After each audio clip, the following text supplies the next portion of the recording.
Long before the Saudi Cup and the Dubai World Cup, before even the Breeders' Cup, there was the big cap, the big handicap, the Santa Anita Handicap.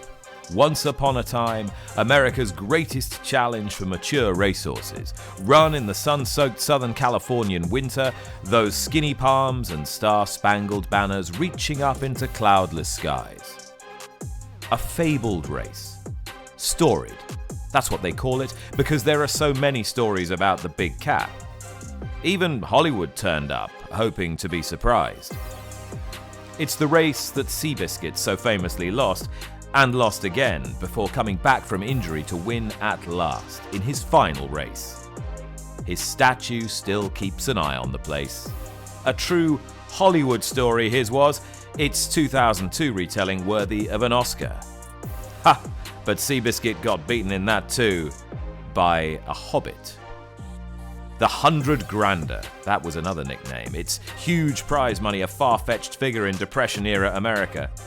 Jockey Willie Shoemaker won it 11 times and was painted by Andy Warhol. So small at birth they lay him in a shoebox and put him in the oven on a low heat. They made a statue of him here too. Yes, it's a race of legend. Back in the 70s, affirmed the last Triple Crown winner of the 20th century, won it in record time. Interference wins the big cat by 4 lengths. Then a decade or so ago, cue an old stager called Game On Dude. Here he is, coming out swinging to win the big cap for a record third time at the ripe old age of 7. Game On Dude and Mike Smith have won the Santa Anita Handicap. In a faster time than even affirmed. The Wathnan runner in this year's race, he's got a bit of Hollywood about him. His name for a start, he's called Hit Show. Look at him. Grey, charismatic, easy on the eye. Hit Show. He's an equine George Clooney, curling an eyebrow, ready for his starring role. He's trained by Brad Cox.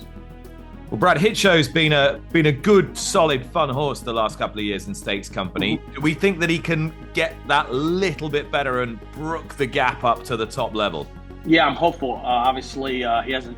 I don't believe he's run in a Grade 1 since the Belmont, and his last 2 runs in Grade 1s were very respectable with the Kentucky Derby and the Belmont. He's doing really well. He's obviously a horse with the pedigree to be better as he gets older, and I think he showed us that most recently in his last few starts with the numbers he's produced. And like you said, if he can take another step forward, I think he's definitely a factor in the race. But we need to propel forward a little bit, and hopefully we can win a Grade 1.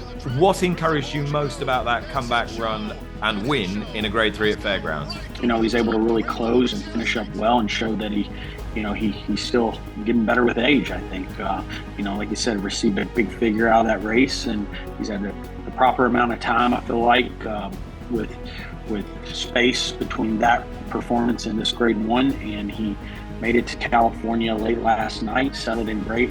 He actually did take him to the track this morning just because he was feeling so well. Thought about giving him a day off, but he didn't act like he wanted one, so we let him train on. Well, a bit like his trainer, never has much of a day off. No, good horses don't need them either. They take it. A Hollywood hit show in the big cap. If he wins, we might just need to make a film about it.